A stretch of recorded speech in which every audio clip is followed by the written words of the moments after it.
Professor Fleming, thank you so much for joining us today. So before we get to the legacy, there were, of course, numerous high-profile killings of unarmed Black men, even children, between the years of 2012 and 2018. Trayvon Martin, Tamir Rice, Michael Brown, Eric Garner, the list goes on. So why do you think the movement that arose out of George Floyd's death was different than the others? You know, you're right. There were numerous Black men, but also Black women who have been killed by police and over the course of many years. I think with George Floyd, part of what happened was that video of almost, 9 minutes of watching this man be killed by the police. And I think it shocked the consciousness of people, millions of people across the world. And so the outpouring that we saw that was intergenerational, that was multiracial, that was global, the outpouring of compassion and outrage was, I think, directly connected to the fact that so many people watched that those horroring images and heard, him struggling and articulating the words, I can't breathe. And so I think, in terms of the history of what's happened since then, I think it's important to be clear that Donald Trump doesn't get to define the legacy of the Black freedom struggle and the Black Lives Matter movement included. And what we're seeing now, 5 years later, is that while there's been a dip in the number of Americans who say they support Black Lives Matter, it's about 15% lower now than it was in June of 2020. Over half of those polled in the United States still support the Black freedom struggle. And I think that it's not enough, clearly, but it's also a number that we need to be cognizant of. There are tens of millions of people in the United States, more than half of those, again, polled, who support Black Lives Matter today. And so the struggle continues. Professor Fleming, those numbers that you mentioned there are all the more interesting now because back in 2020, the extremes aside, there was general consensus that what happened to George Floyd was indeed unacceptable, including from some of the most conservative voices, people like, Ben Shapiro. But the narrative around George Floyd's death has shifted radically in recent months. So what is it about this case that makes it so easy or even desirable to exploit by the right, given, again, those numbers that you just gave there about the fact that, more than half of Americans still support a racial justice movement? Well, I think that, frankly, they're afraid. And when the world saw, again, the largest, mass protests, I think, in the history of the United States, but also the global protests, and we know this happened in France also, linking what was happening in the United States to the global struggle for racial justice, reactionaries got scared.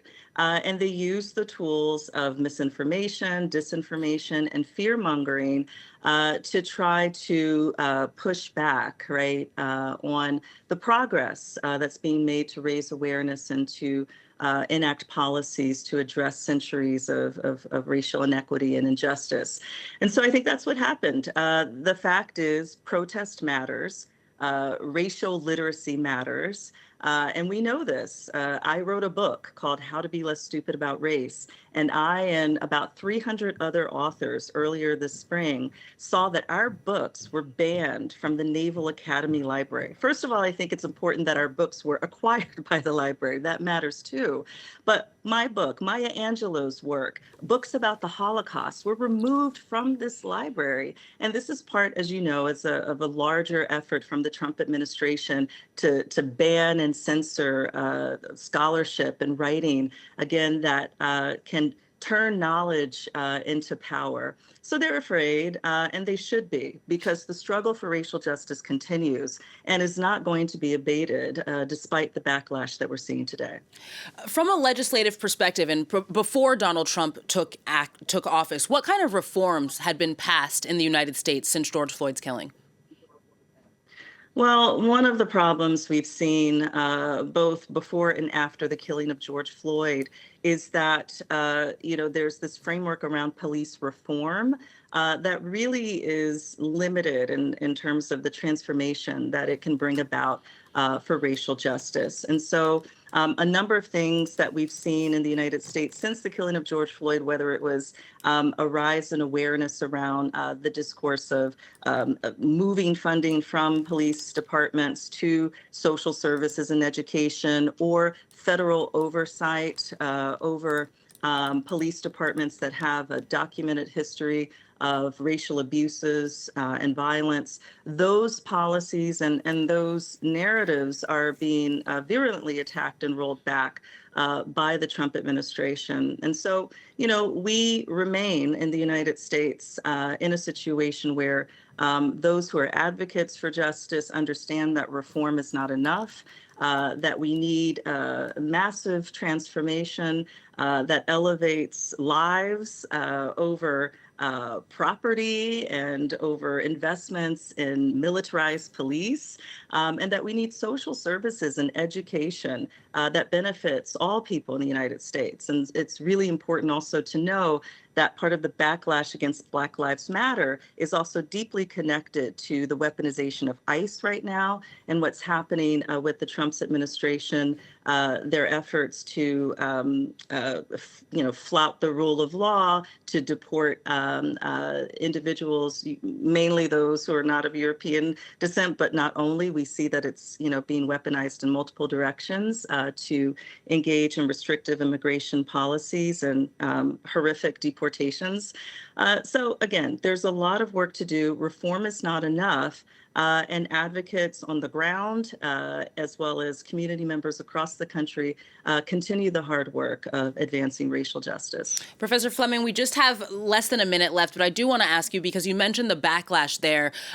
Given the backlash that we've seen to those unprecedented movements, do you think that there is space for, or even a need for, some soul searching on the part of progressives about how they can adapt their narrative to the paradigm shift that we've seen under Donald Trump?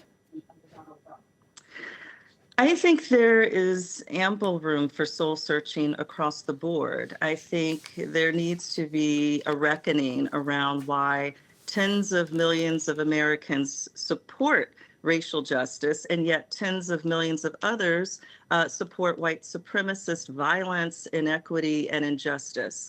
And I think that is something that we have to reckon with. Progressives, of course, are almost always, I think, engaged in a lot of soul searching and trying to figure out, how to create more, massive movements that support equity and social services and justice. But I think, on the other hand, conservative and extremist right-wing movements, we also have to reckon with and do some soul searching around why that remains so seductive, again, for millions of Americans. Professor Crystal Fleming, thank you so very much for coming on the show today.